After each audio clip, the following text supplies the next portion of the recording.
How are we doing on time? Start now. Okay, so firstly, when we did the practice run of this, it did take pretty much the whole hour. We want to make sure that we have enough time to actually build a visual novel at the end of this.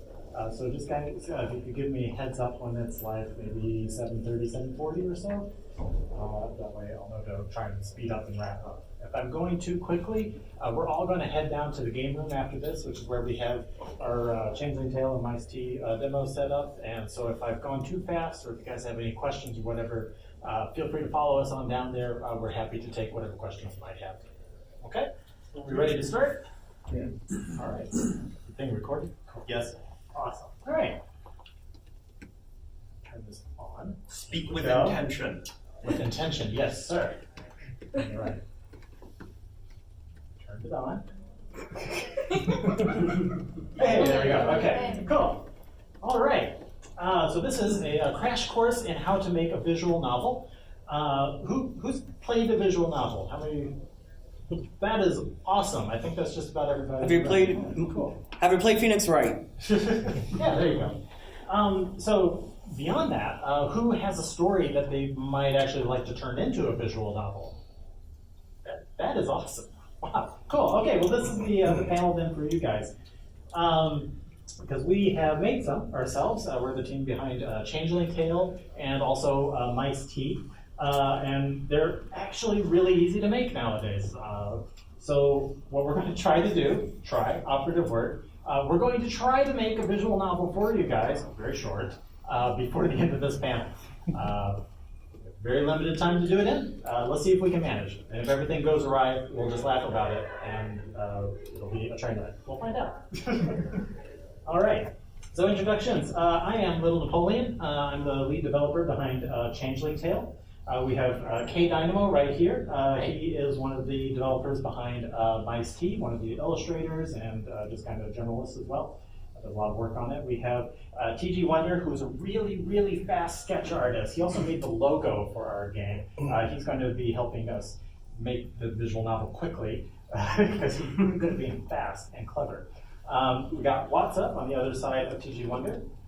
He is also one of the head artists on our game. We have Little Librarian. She is the head writer for our game. And Cheesy Dynamo and Cheesy Dino. Probably having somebody named Dynamo also in the front of the group here. He is our composer, and he has done an amazing job with the music on this. All right, so pretty much everybody here already said that they've played a visual novel, so you guys already know what it is, but we are recording this for people out there in the broader atmosphere. So for anybody who has not played a visual novel, it's basically just a text-based story that has illustrations attached to it that help add it flavor and helps the player feel a little more immersed in the story. That's what it is at its most basic, but it can also include oftentimes decisions that can give you multiple endings. So it doesn't have to be just like a paper novel where you start at the introduction and end at a fixed conclusion. Could end up any number of places. Can also include animation. Doesn't have to be just static imagery. You can move around on the screen. And you can even have things like little mini games in it if you want to. Make it like more of a game within a game. So this is what a visual novel looks like. This is from our Changeling Tale. You've got here, this is the text. Oh yeah, I forgot, this thing has a laser light. This is exciting. So you've got a text box here. This is where the meat and potatoes of a visual novel is. Got the word novel in it for a reason. It's because it is fundamentally text-based. And you scroll through the text here, you have your background. That's this green triangle here. This is the setting. You can kind of have whatever you want behind there, but that helps give you context behind the text. And finally, you have your sprites. That's what these ladies are here. And they help define what the action is that's going on in the scene that you're writing and make that text all that much more interesting. So let's make one. You guys ready? Yep. All right. So this is the WhereCon. So we're going to try and make a TF story. We both have made transformation-based visual novels, so we kind of thought it would be a good fit for this convention. So we need a character's name. You guys want to shout out a name? We'll use it. We'll put it into our visual novel. Raven. Raven? All right. Well, Raven sounds good. We'll go with Raven. Somebody writing this down. Cool. No, right. Where's a place in Boston where they might go? Constitution. USS Constitution. Old Ironsides. Old Ironsides. Nathaniel Hall. We'll go with the Constitution. Or you want to go with Faneuil Hall? Why not? Well. Tourist. Suck it up. They can go two places. All right, let's do a vote. Who wants to have the Constitution? Raise of hands. Got three Constitution of Faneuil Hall. How many people would like Faneuil Hall? Faneuil Hall wins it. All right, we'll do Faneuil Hall then. What kind of animal do they turn into? Hippo. Or a raven. A raven. We're not having a person named Raven turn into Raven. That is too cliche. Turn into a crow. What the audience will expect. Elephant. If it's too cliche. We'll go. I like hippo. Let's go with hippo. You don't see hippo We are near TFs too water. often. You guys can draw a hippo TF, right? Sure. It's challenging. Go for it. All right. So now this is going to be the challenging part. They're in Faneuil Hall. They turn into a hippo. What causes that? Nuclear waste. No. No. Train's not running on time. I don't know this place. What is the... Faneuil Hall is Quincy Market. It's Yeah. lots of food for the most part. So, Historical center too. Well, hey, if there's something they ate. Yeah. Coffee. Yeah, that makes sense. fitting turning. You guys like that one? Something they ate? Yeah. Yeah. All right, cool. Does that sound good to you? Yeah. All right, let's go with it. All right. So I will pass off the USB stick of important things. Would you guys kindly, when you are ready, place all text, all assets that you've drawn, any sound effects that you guys want to pick up if you have time to do that, whatever, backgrounds and so forth. Anything we need to make the visual novel, toss on that USB stick. Guys good? All right. We will carry on with the presentation then, and we'll let them do their thing over in the corner. And if you guys want to hop in at all while I'm giving this presentation, if I miss something, just give a shot. I'm turning on the air Please, please. Thank you. 76. I think it was in reverse. All right, so what do you need for a visual novel? This is the most important thing that you need. You need a storytelling. It is fundamentally a novel. It needs to have a really good plot, or at least the plot that you're interested in. It's really helpful to have writing experience. The text is at the core of the visual novel, and so the ability to translate what your idea is into something that makes sense and something that flows well and is easily legible comes in extremely handy. So you want to have writing experience. You will need sprites. You don't necessarily have to make these sprites yourself, but they are a key component to having a visual novel. We'll get more into that here shortly. Also, you'll need backgrounds, same thing. You don't necessarily have to make these backgrounds yourself, but you will need them at least in the folder when you're making your visual novel to be able to show where it's taking place. Music and sound effects do come in handy. They're easy enough to find at this point for free that there's really no reason not to have them. They add a lot of atmosphere to your visual novel. They're easy enough to put in. So I would definitely recommend including that if you feel confident doing so. And then you'll definitely need a visual novel making software. We'll get into this also a little bit later, but that's basically what will take all the stuff that you've written, all the pictures you've gathered, and it'll compile it all into one fancy program. And once you have said fancy program, you'll want a host, not a host like me, the person hosting the panel here, but a place where you can host your software. And we'll get more into that later. The biggest thing, the thing that you'll need the most of is time. These things do take quite a bit of time to pull together. Even a short one can take a little bit of time to pull together. But you know, we're professionals, so we're going to blow right through it. Everybody's going to be able to make a really nice visual novel with some lovely imagery and text here in just a moment. What you don't need. You actually don't really need coding experience. When I started Changeling Tale, and I don't know how many people have had a chance to play it, we do have a demo downstairs if anybody wants to. But before I started this game, I had never done any visual novel before, never coded any games before. I completely started from scratch. And if you have the time to be able to read up on your tutorials, there's a lot of community out there on how to make them. Even the programs themselves tend to be very strong in being able to tell you how to use them, you can figure it out pretty quickly. You also don't need art experience. It can come in handy if you're planning on making your own imagery, but if not, you can either rely on other people to make it for you if you are lucky enough to have a team, or you can get free imagery as well from the internet. A clip art. What's that? A clip art visual novel. Oh god. Yeah, you know, honestly, you can learn. It could be a visual novel all about Clippy, if everybody remembers the old Microsoft Word guide. There has to be a visual novel. I have a pigeon visual novel made. Yep. Just total reference. That's perfect. Pretty good one too. You also don't need a dev team. I am very fortunate to have one, and it's been able to make our visual novel that much more interesting and complex. But bare bones, bare minimum, you don't need one. That, though, is converse to time.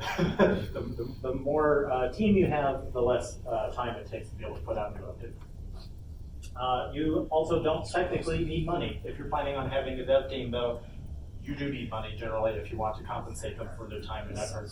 But it is not something you strictly need to be able to make a basic visual novel. The program that I use to make Changeling Tales is completely free. So let's get into the story here. I've got a couple of examples of visual novels that are out there. There are tons of visual novels out there, so this is just scratching the surface. Story is by far the most important thing that you want to have to make sure that it's compelling and interesting to read. That's what's going to make your game fun to play. But it can be anything you want. People have done all sorts of different genres. I don't know if you remember when Doki Doki Literature Club came out, that kind of turned the whole visual novel genre on its head. There's all sorts of different options and opportunities out there. The sky is the limit. Best practices. You want to really love your story because it does take a lot of time to make these. And you want it to be something that you're not going to get bored with after you put a couple days into it and move on to another project. Ideally, that's probably good practice. But if it's something that you really want to see through to completion, you want to make sure you're passionate about that story. You want to keep it short as well. Don't do what we did and immediately jump into this massive, sweeping story about Scottish mythology. To start, keep it very simple. Maybe just one or two characters, a very simple plot line and story, and that'll make everything much more manageable. You'll get lots of experience that you can then put toward your next big story if you so desire. In visual novel lingo, they have something called the harem situation, which isn't necessarily as bad as it sounds. All that it means is that the characters who are in your visual novel have some kind of reason to all be together and in the same place, and they don't end up necessarily going out of that place a whole lot. And what that allows you to do is limits the number of backgrounds that you need to use, limits the scope of the story that you need to make, because you don't have to have them crisscrossing through different towns and different countries and who knows what else. And it also gives the characters a reason to stay close together and to allow you to focus on those characters and make an interesting story about them together. Generally, you'll also want to have choices as well, so that it makes it feel more like a game and less like just reading a novel that has pictures in it. You'll definitely want to edit your game once you have a draft of it done. It's very easy to make spelling mistakes or grammar issues, or even just make it too long or make it too short. So once you're done with your visual novel, play through it, treat it as a draft, and then go through it again, add what needs to be added, fix what needs to be fixed, before you make it public or share it out with other people to play it. This will definitely make them that much more engaged with your game. And then lastly, something we found out after we started our game, part of when you're going in and making the coding for the game, the shorthand for that code ends up usually, at least the easiest way to remember it, is using the first letter of their names. So if you have everybody's name start with a different letter, that allows you to much more easily make code with it.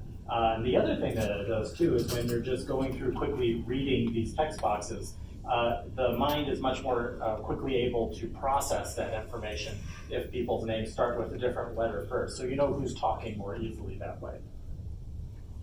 All right, assets. So assets can be anything that is part of your visual novel, pretty much. It could be illustration stuff like your sprites, backgrounds. CG we'll get into it in a little bit, but those are basically your special scenes that you're going to be having kind of represent important moments in the story.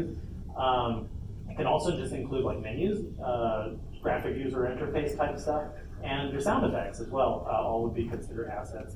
And like I said, you can try to make them yourself if you feel confident in doing so, or you can commission them, you can work with the team, or you can go to any of these places. And these you can find a lot of assets that are just available, being made public by kind souls who want to see more visual novels out there and encourage you to use their stuff to be able to make them. And again, if we're going too fast here, I can always come back later and share with everybody the links. Yeah. Just remember credit. Yes. Definitely always want to make sure you have credit. Even if it's Creative Commons for these free visual novel assets, you do want to try to give credit for them where you know where they come from. Sprites themselves, if you're making a very simple, basic visual novel, you'll want to have just your very basic, simple expressions that can cover the major range of feelings that your characters might experience. So you have your basic content character, someone who's happy, kind of confused, so forth. If you're making a more complex visual novel, or maybe you have a wide range of characters and some characters play a bigger part in your visual novel than other characters do, maybe you want to create some of these in-between or exaggerated sprite types. You can also consider adding additional outfits, or maybe they're performing a specific action. So they'll be doing a specific pose or something like that. These are all types of things that you want to add, especially for major characters that you're going to be showing a lot. That's a little bit of variety so it keeps the game interesting. Best practices. So like I said, you want to have a wide variety of sprites for your most major characters, for your stars of your game.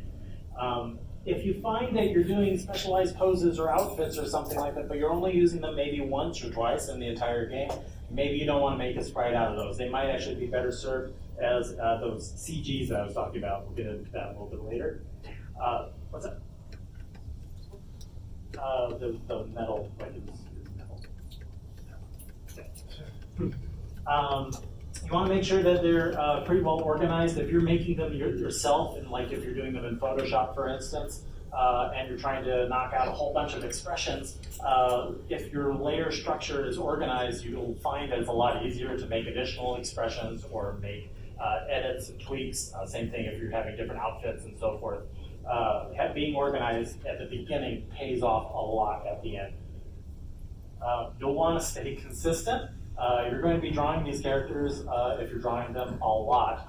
And for myself, for instance, we have a character named Jessie that the first time I drew her, I wanted to give her a very fancy outfit, so I made sure that she had some very nice shiny bangles on her wrist. And promptly after drawing it that way, the first time I completely forgot that I added that, and every single time that I have drawn her since, and literally every single time, these guys have to yell at me, Ellen, don't forget the bangles. So I'm now doing my best to try and keep things a little bit easier to remember for consistency. Maybe you might want to have a character reference, even though you're not going to use it in the game, something that you can use to remind yourself that this is how the character looks. These are the important things to remember. If you're getting them for free assets, consistency can be a little bit more complicated. The wider a range of expressions and such that you might be trying to get, because you don't have as much necessarily control over how those characters look necessarily. Symmetry of design. This doesn't mean that you want to have your character standing exactly symmetrical like this, where the left side is exactly the same as the right side. They should be off. They should feel natural. They should be kind of lucid and not look too rigid. But you want to make sure, at least I found, learning experience, you don't want their design, like their clothing, for instance, to have something special on the right side or on the left side, because especially if you're having the characters talk to each other and having them move around on the screen, sometimes you'll have the character on the left, sometimes you'll have the character on the right, and you'll want to flip them. And there's very easy code to flip them, but when you do so and their design isn't symmetrical, then it becomes really obvious that the person just flipped them, and now suddenly the brooch that was on their right shoulder is now on their left shoulder. And it just kind of becomes a flag that people might throw people out of that immersion when they're reading the story. And just keep in mind that it doesn't just always have to be characters. You can have things like tables be sprites as well. So like here, I am behind this table. You can have the table be a sprite. I can be a sprite. And you can have me sit down behind the table. You can do all kinds of fun stuff with other objects as sprites. And then when you're going about naming these, I've got a little nomenclature note for most of these best practice type slides. It really does pay off to be organized, especially when you're going through trying to find sprites that you've done, trying to look through what expressions are good fits for a particular scene or particular line. Well, the way that I have it set up, you can do whatever you find works best for you. I usually start off with the shorthand code for the characters. So this is for Marion, whose name starts with M. So I have M, and then 0 can be the pose or the type of sprite that you're using. So this is, for instance, where she's fully human. We have a transformation game. So when she's fully human at 0, she starts to transform at 1. She becomes more fully transformed at 2 and fully transformed at 3. But if you guys have something like different dresses, or maybe she's sideways and then she's forward for a different pose, doing an action, that would be another good thing that you could kind of include in the second part here. And then finally, I ended off with whatever her expression is. Calm, angry, sad, whatever the case may be. That just makes it a lot easier to navigate. Backgrounds, very similar type of thing as sprites. They just take up a little more space. Just asking a question of, where do you want the story, where do you want the settings for it. And you can make different backgrounds based on weather, time of day, that sort of thing. You also don't have to draw these yourself. You can use just photos that you've taken. You can use photos that are available online. And you can actually try and make them fit artistically drawn sprites a little bit better by, if you have Photoshop or Clip Studio or any other art program, they have filters in them that can make things look a little more artistic. So for instance, using here, the Highlands in Scotland, probably not super easy to be able to tell the differences when you have the little tiny screen here, but this is what it looks like with the dry brush. You can make these effects a little more intense if you need to. This makes it look a little more impressionistic, or again, on the wall, it just makes it look blurry. If you want to add a ton of contrast, if you're doing like a more inky type of style with your characters, you can do something like that. Just try out different types of filters in Photoshop or in Clip Studio. Clip Studio actually has a really interesting filter. It's called LT Conversion, and it basically is designed for manga artists, comic artists. It turns things completely into black and white, and any shadows, it turns into screen tones, just like what you would have in a comic. So if you want to do a simple visual novel style that doesn't necessarily have color in it, you can just kind of go with this, and it can all look all in the same style family. And then this is what we've done. Again, we've had the very good fortune of having a team and having some time and a lot of support. We've been able to actually create backgrounds that have a lot of animation to them. So we were able to create the clouds on a separate layer and have them rotating through on a loop. We've got these beams of light kind of flickering in and out. The lake kind of coming in, lapping against the shore, and so forth. So you could go to town with backgrounds.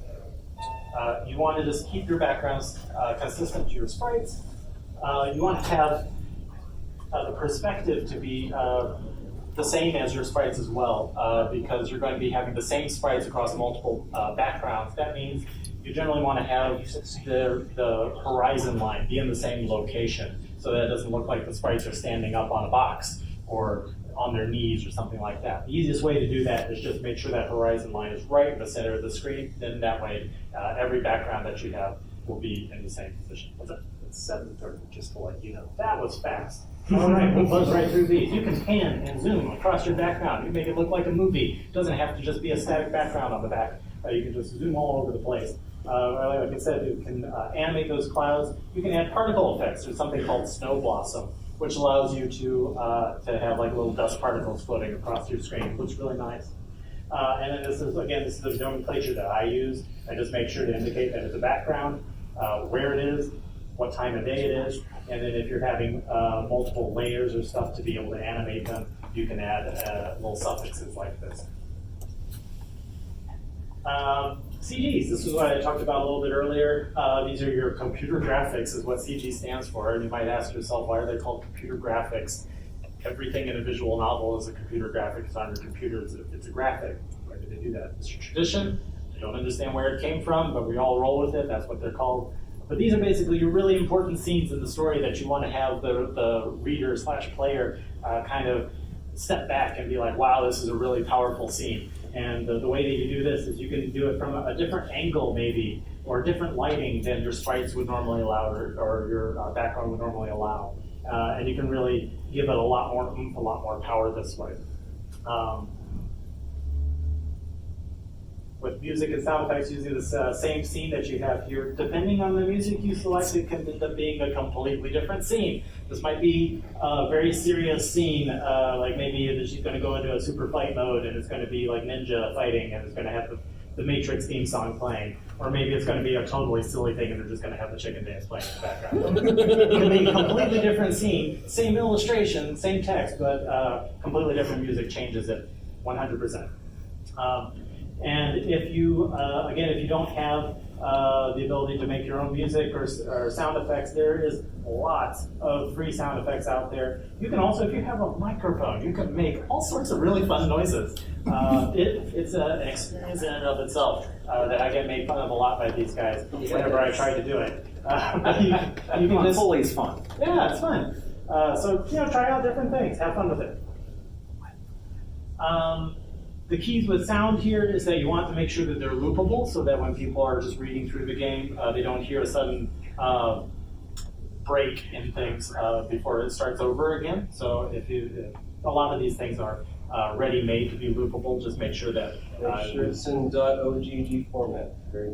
yeah, with RenPy, it likes .ogg to be able to make it loopable. Otherwise, there can sometimes be a little skip in there. You also don't want it to be distracting because this is fundamentally a reading style of game and people need to be able to concentrate. It's great to have music kind of ambient in the background, but you don't want it to be the main presence distracting people. And likewise, you don't need to have everything have a sound. Like people are obviously doing actions throughout the entire scene, and it's going to create sound, but maybe just focus on the important sounds, the important actions that you want the player to know are important to the scene.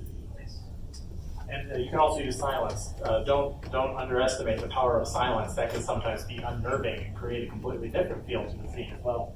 And finally, if you have, there's a free program called Audacity, or you might have other programs already, but you want to go through and balance your music and your sound effects so that they're all in the same family of volume. So that the player doesn't have to constantly be going through and adjusting that volume. Please balance your sounds. Yeah.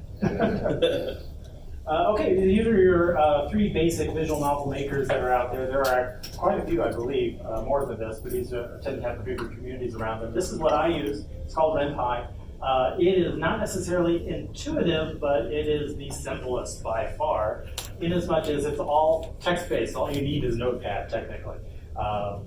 And it is completely free. It has a huge community. It's been around forever now. And a lot of these most recent visual novels actually use this. So people are constantly asking questions and coming up with ways to use it. And if you have a question yourself, you're almost guaranteed to find your answer within their forums. And it can do just about anything you want because it is based in Python. Tyranno Builder, it does cost a little bit of money. It's actually quite reasonable, though. It also has a very large community, and if you are daunted at all by the concept of going into Notepad and having to figure out how to code everything in Notepad, this might be better for you because it actually allows you to just kind of drag and drop your sprites onto the screen. And you can kind of see it being built as you build it, as opposed to trying to do it all in coding and then hit play and see how it all worked out. Lastly, we have visual novel maker. This is up now on Steam and such. It's quite expensive. And what you're paying for in this one is some ready-built assets. They have a library that comes included with it that it allows you to use. So if you're at all concerned about finding visual novel assets, this might be the one for you. And then when you're ready to host your game, there's actually quite a few places you can do it. we're in a visual novel boom. That's good and bad. The good thing is that people are extremely interested in it. You have more people playing visual novels now, especially in the U.S. And Europe, than you have ever had before.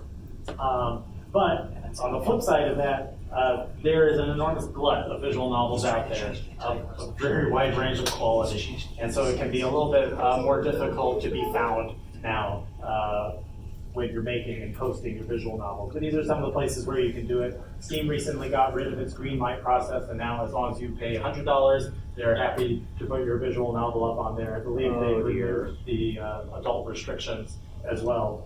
So you can put any kind of visual novel pretty much up on Steam now. I think we're ready, if you guys are, to try and make the visual novel if we have time to do it. How much time do we have? 24 minutes. 24 minutes. Should be more than enough time to make a visual novel. The assets are done when you save it now. Wonderful. All right. And argue. While people are saving out these assets, does anybody have any questions just to start? What's up? Okay, this is more for the arts and stuff. Do you recommend PNG over all other formats? So PNGs are necessary for transparency. So whenever you're doing sprite work or something that's going to be in front of a background, you definitely want to use PNG. Oh, but what about GIFs? They have a limited amount of quality that you can add to them. So I think PNG is kind of more of the standard at this point. You can use GIFs if you want to, but again, you'll be limited on that. Also, another question for the music thing. Yes. How big is OGG versus MP3 and Is actually less compressed than MP3. boy. Things with MP3s is they will add a artificial gap to the end of the song. OGG will make it seamless, almost like a dot wave, but it is not as large as wave. Alright, so does this affect our OGG files generally encoded better quality than MP3? They are. Now, the thing about looping, which Ellen kind of left out, and I have to kind of compress an explanation for this at the time. It will not automatically loop. Best bet or easiest way to loop a song, even if it's in OGG, is do a fade in, fade out from end to beginning to end. Or do what I did for one thing and it's start it with something and then end it with where it naturally goes out instead of a crossfade kind of thing. That crossfades work, they're a little bit more noticeable. If you're doing something consistent, like say the sound of wind, that's going to involve a lot of layering. And then there's also a process of finding the zero of the sound bites, which is basically where you zoom in really, really, really far into the sound bite and find where the sound crosses over the zero. And that's where you apply a cut, and then you do a sort of crossfade to the beginning. So it's complicated, it can take some time, but it makes it seamless. So, yeah.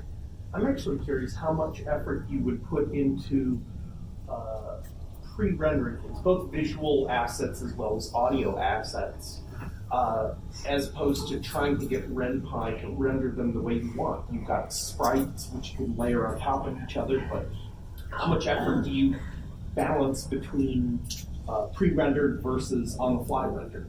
I guess I'm not 100% sure I understand exactly what you mean by that. You mean like layering things up and being able to animate them and such? Yeah, like I'm talking about that versus trying to create the scene in your image editing program. Oh, And okay. then layering it on there. I follow. It's really only an issue if you think that size constraints are going to be a concern. You can save everything out separately instead of having to reorganize things if you want to, and it's just going to take up a lot more space in your folder ultimately if you do that. So for instance, we do go ahead and save out each of our expressions separately, but you don't have to have the full sprite there. You could have like a base sprite and save out the expressions, just the face, which would be much smaller. That would probably be something that would cool. Done. Something you can do. Let me see if I can sit down here without causing an enormous shadow on the screen. All right, so I have the memory stick power. 20 minutes. Oh yeah, we can do this 20 minutes maybe. So does everybody just want to go through real quick while I'm getting this set up and explain what you guys did? Does anybody want to volunteer to explain for everybody? Sure. Okay. I threw together a really quick background. Very nice. I used one of the filter techniques that Ellen was actually talking about up here, the LED conversion, and I threw some gradients on there and a couple things to make it sort of pop. So hopefully it looks okay. Right. I wasn't actually really paying much attention to what these two were drawing, so hopefully it. So we have 2 drawers then for sprite type stuff? Yes. All right. I wanted to take care of the first 2, and I did the last one. And then we had you do the writing? Yes. Cool. All right. And did you end up doing the sound effect? A few. Did a few sound effects? Okay. Well, I mean, All right, so I'm going to start completely from scratch. Can you guys see everything here? I'm not shadowing anything? Cool. We're good. So right now I'm using RenPy. I hit create new project, so we're starting completely from scratch. It's an English language project. That's good. That's what we're all speaking right now. We'll call this Annie Panel VN. A mouse for a reason. All right. When you're coming up with your resolution, you can pretty much do any resolution you want. Again, it's just going to scale the size of your game. So if you're making a very short game, go for 1920 by 1080 or bigger even. For us with Changeling Tale, we ended up using 1280 by 720, and we still almost have a gig-sized game already. It's gotten quite enormous. I don't know how big it will be at the end. This in RenPy allows you to choose what accents color you might like. It's just a very simple thing. You can just kind of choose something right now, and everything is completely customizable later, and it goes into details about how you can do that in the tutorial and such. This is just crash course. Our goal is to just try and make something to show you guys based on the input you gave us. All right, so we've made our A&E panel, visual novel right here. I'm going to go ahead and open up the script file so that we can see what a brand new game looks like. And it's really tiny on the screen. Can you make it bigger? I can do that. Definitely do that. Thank you. All right. So this is what RenPy gives you at the very beginning when you start up a new thing. It defines a character as Eileen. This is what I was talking about here with the E, the first name of the character. We're going to go ahead and change that to R because our character's name is Raven. And the way that when you're coding in RenPy, you're going to start everything, or you're going to define everything rather, before what you have here is called label start. This is where the game starts. It even has this handy dandy comment. Anything you see with a hashtag or a pound sign in front of it is what's called commenting in coding. And it basically doesn't do anything in terms of making the game run. It's just there to help the person who's doing the coding understand what they're looking at. It's a great way to organize your code. You create little subtitles or titles about where your code is and do all kinds of explanations and such. So let me go ahead and open up what you guys gave me here. So we've got 1, 2, 3, and a PG. These appear to be images, so I will copy these, come over to RenPy game directory. So these were the images that they came up with for us. All you need to do is go into your RenPy game directory, which it automatically creates for you and shows you in the preferences where they are. Then we go to your images directory and you just toss in all of your images. And you can get them more organized by putting them in subdirectories and such, but for a very basic visual novel, we'll just toss it in here. And now we're going to sound effects. Real quick, I'm going to define what our images are. So we've defined what the character is. Now we need to define what our images are. So I'm going to do now our image definitions. And we're going to start with image. And again, this is all in the tutorial. Don't feel like you have to memorize this right now. It's all very well laid out in the tutorial. So image 1, or we'll call it TF1. This is up to us to define. Whatever we want to define it as, we can do so. You can call it whatever you want, whatever feels easiest to remember for you. So we're going to call it TF1. What do we want to have be TF1? So we want to have it be 1.png. So this is telling telling RenPy that whatever we're going to be calling TF1 from now on is going to reference 1.png in our images folder. Simple as that. And then we're going to do the same thing for our next two. We'll copy paste. We'll call that TF3. We're going to call this TF2. This is a great game so far, I know. This is amazing, right? And then we've also got a background that Emma was kind enough to create for us. So we're going to go to, and call it image. We're going to call it VG. Let's mark it. Say that equals that. Okay. Actually, I'm going to do one more thing here. I'm going to actually put a space here. I'm not going to explain why I did that, because we don't have a whole lot of time. But suffice to say, it's a little bit easier if you have little space. We can go over questions again afterward. All right, next thing, we want to add in our sound effects. So, that's okay. Well, no, let's go ahead and do that. So we've got ourselves here. This sounds like it's going to be a sound effect. So I'm going to just call it SFX, 1_ tearing paper. We'll call it, well, okay. We'll call it tearing paper. This one is comedic whistle. This is going to be fun. All right. All right, so we have SFX. And again, I'm just calling these SFX. If you have music, you could do a prefix of music. All right, so we got that. Crunching wood fence. Okay. Oh, dear. Right. I'm going to rely on you guys to tell me where these belong. I don't know if somebody's running through a fence here or what.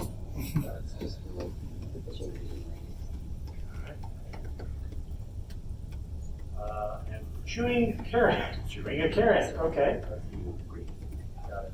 Makes sense. Chewing carrot. This is really taking me out of the experience, knowing it's not going to be a carrot.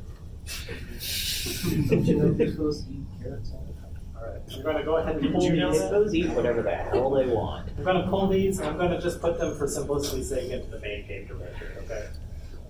So it doesn't have to be under any sub-directories. And then finally we have our A&E panel scene. Here we go. All right, so label, start, scene, BG, Quincy Market. This is where it's happening. So we're going to call it what we called it here. So we decided we're going to call it BG Quincy Market. We're labeling that here. We're going to show, or we're going to show the sprite first. Wow. It's your game. You got to make this. I was just putting the background in front of Ford. Otherwise, they're going to appear on a gray background.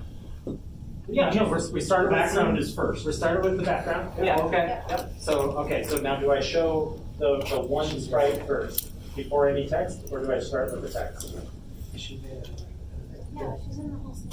Okay. And all right. So we'll start it with. We'll see if this works. So we're going to start with TF1. So this is we're going to add. I'm just going to add with dissolve. You can add things like this to create what's called transitions, where things can flow a little more, so they don't just pop onto the screen. So they just kind of ease in or ease out. And you can do dissolve. You can do fade. You can do like come in from the left or the right. There's all sorts of different options that you can do. All right, we're now going to add in our text here.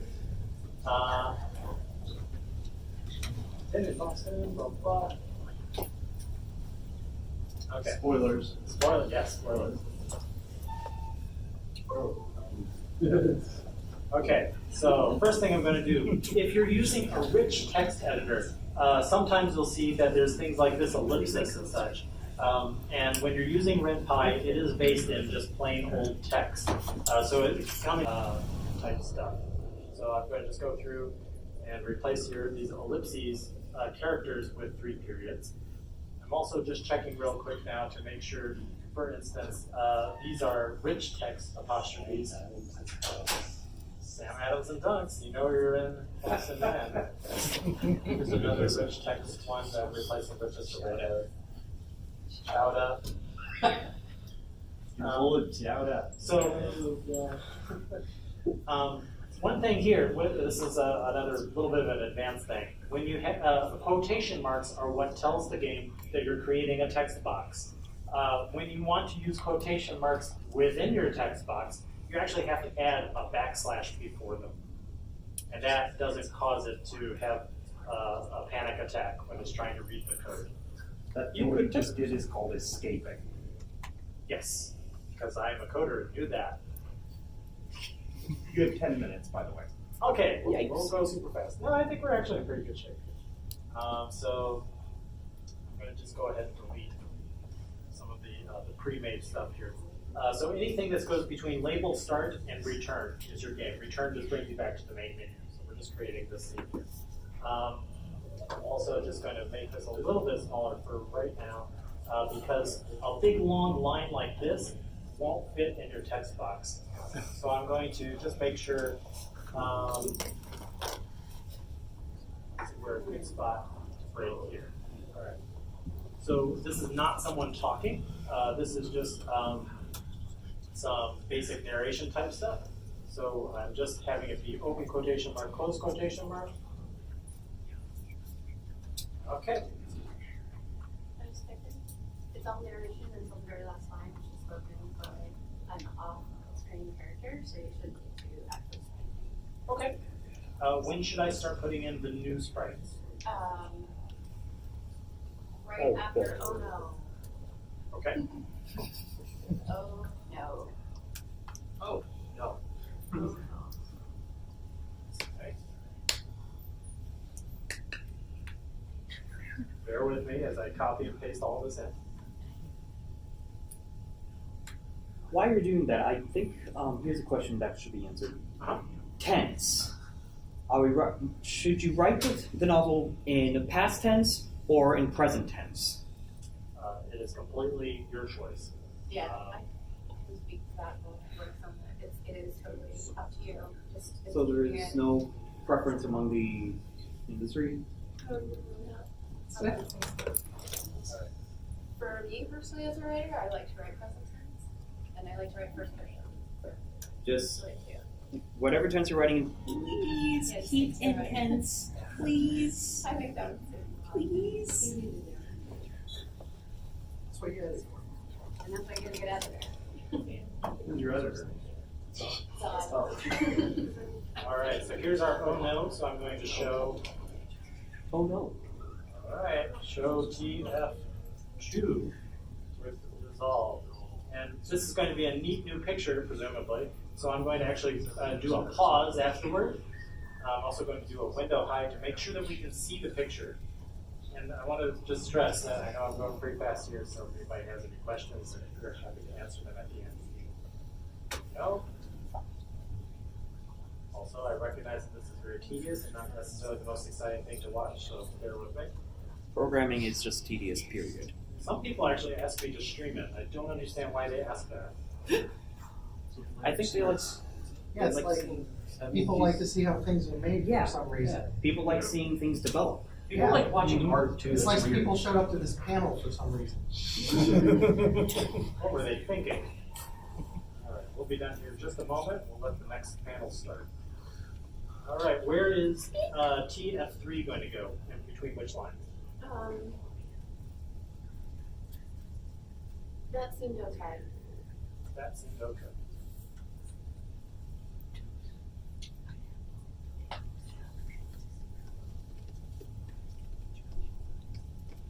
Copy paste is your friend. I'm trying to do things in front of a large studio audience. No pressure.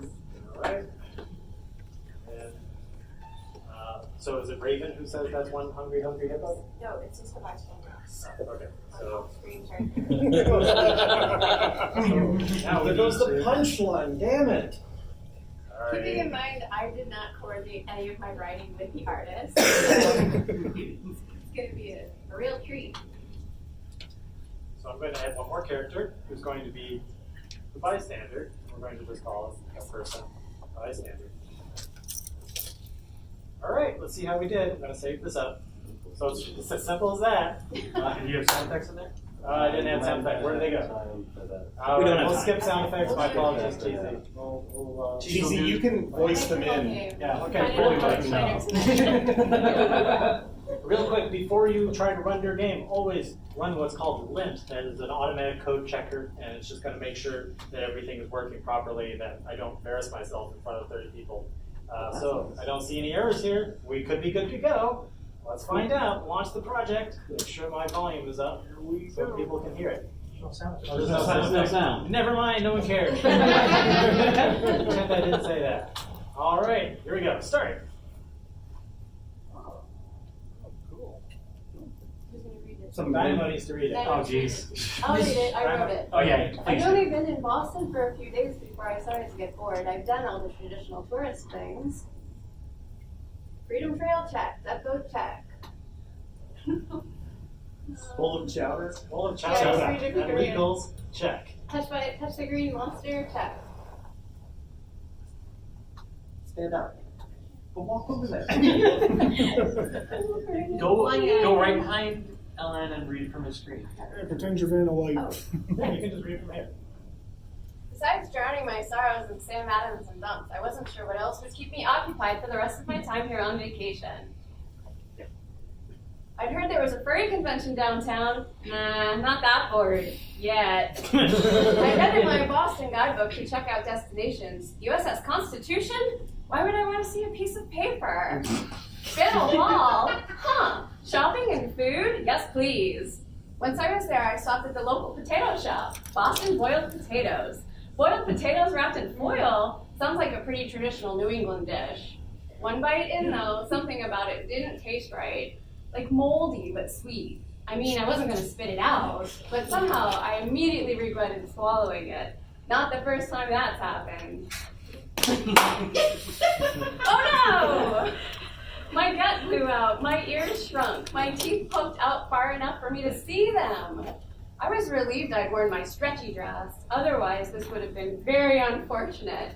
Turning into what was I? A hippo? That seemed okay. I'd seen a few tigers walk by earlier. Oh, maybe they were here for the convention. Either way, at least my dress still fit. I finished my potato and lurched down the street, exploring the other shops. It was a nice day all around. Bought some new clothes, stopped for a few more boiled potatoes before leaving the city. I only heard one comment as I jumped into Boston Harbor to swim home across the pond to Mozambique. I caught a glance of myself in a store window as I finished my 5th potato. A voice called out, "That's one hungry, hungry hippo."